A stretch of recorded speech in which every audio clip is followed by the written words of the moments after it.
Have you ever wondered who lived in the mountains before your ancestors arrived? Tonight, we journey back over 1,000 years to the misty peaks of Southern Appalachia, where the Cherokee people discovered something extraordinary. Today, we meet the Moon-Eyed People, a mysterious race with skin as pale as moonbeams and eyes that glowed like sapphires in the darkness. This ancient Cherokee legend whispers of beings so sensitive to sunlight that they lived their entire lives in shadow, emerging only when silver moonlight painted the world in magic. What secrets did they guard in their mountain fortresses?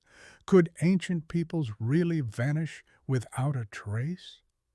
Let's discover together what happens when two worlds collide under the watching moon. Every evening, when the last golden ray of sun disappeared behind the towering peaks of what we now call the Blue Ridge Mountains, a different world awakened. The year was long before Cherokee footsteps echoed through these valleys, a time when mystery still ruled the land.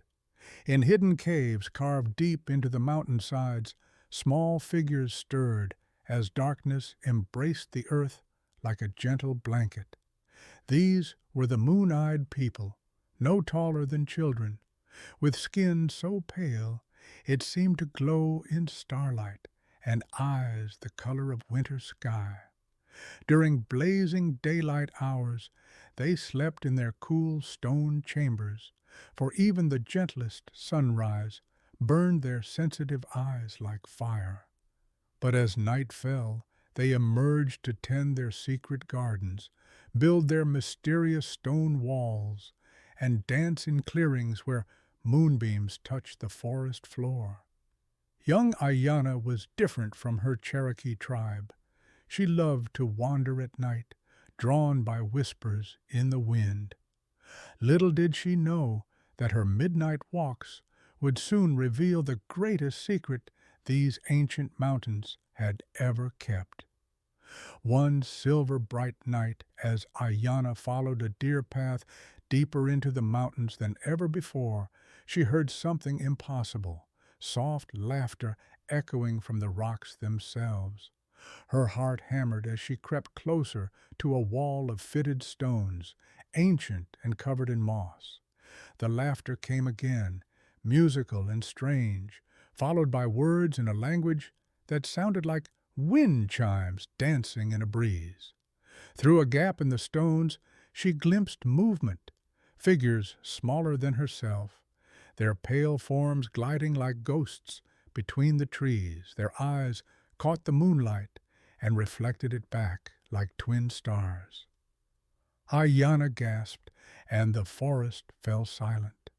The pale figures had vanished, but Aiyana couldn't forget what she'd seen.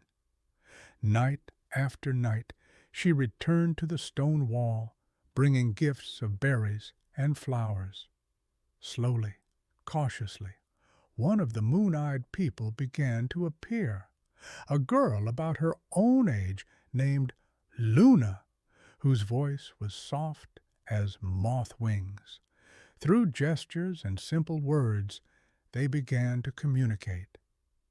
Luna showed Aiyana the hidden world of her people, underground gardens where strange plants grew in eternal darkness, walls built without mortar that had stood for centuries, and caverns filled with the soft glow of mysterious crystals. But Luna's eyes held sadness too, for she spoke of a growing fear among her people, something about the changing times, about new people coming to their ancient lands. Everything changed the night Luna didn't come.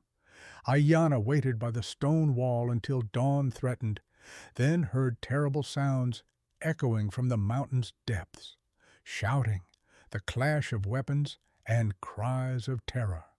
Her Cherokee scouts had discovered the Moon-Eyed People's hidden settlements. The warriors spoke of driving out these strange beings who lived like creatures of darkness. That's when Aiyana realized she faced an impossible choice: stay silent, and watch her new friend's people disappear forever, or speak up and risk being called a traitor to her own tribe.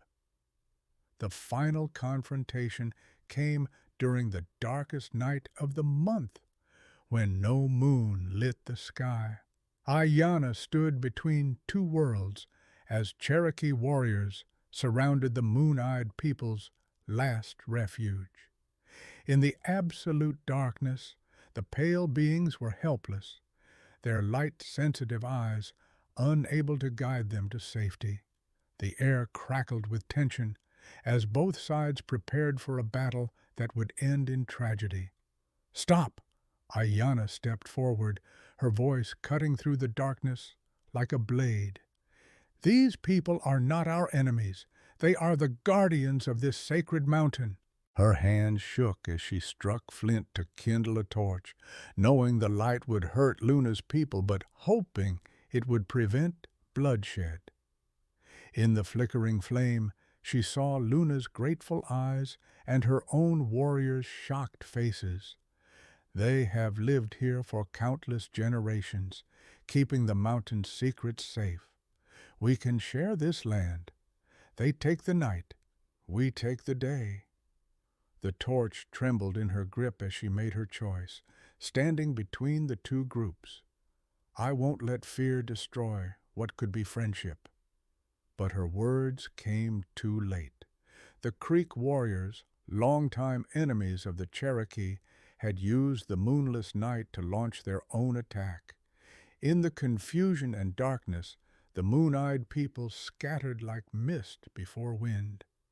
As dawn broke, revealing empty caves and abandoned stone walls, Aiyana realized that some mysteries are too fragile for our world, and some people are meant to remain legends. As the first rays of sunlight painted the mountain peaks gold, Aiyana sat beside the ancient stone wall, her heart heavy with loss. The sounds of battle had faded into whispers, then silence. Her breath came in slow, steady rhythms as she processed what had happened. The fear in her chest gradually transformed into a different feeling, not relief, but a deep aching sadness for friendships that could have been. Through her tears, Aiyana understood something profound.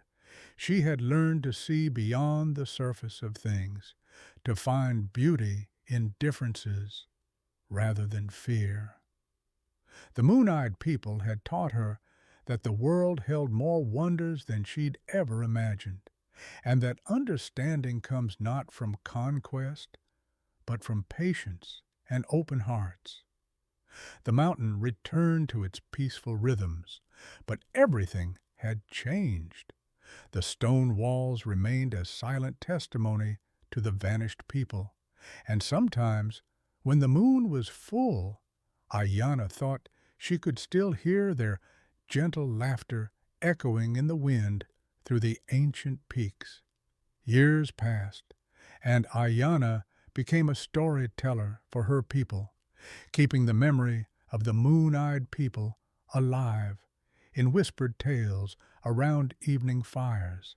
She never forgot Luna's kindness or the magic of those moonlit encounters, carrying their friendship like a precious gem in her heart. And from that day forward, whenever Cherokee children walked in the mountains at night, they looked for signs of the moon-eyed people, a glimmer of pale movement, a whisper of ancient laughter. The greatest treasure wasn't the mysterious stone walls they left behind, but the reminder that this world holds room for all kinds of magic. This ancient legend teaches us that understanding blooms when we approach differences with curiosity instead of fear. We all have moments when we encounter something unfamiliar, someone who lives differently, speaks differently, or sees the world through different eyes. Next time you meet someone unlike yourself, remember Aiyana's courage to build bridges instead of walls. You have the same capacity for wonder and acceptance inside you. Sometimes the most beautiful friendships come from the most unexpected places, and the greatest adventures begin when we choose understanding over fear. Tell us in the comments, what would you have done if you discovered the moon-eyed people? Would you have tried to protect them like Aiyana? Share this magical Cherokee legend with someone who loves mysterious tales. Don't forget to like and follow our channel. We upload one magical story daily to help you learn English while discovering the wonder in every ancient tale.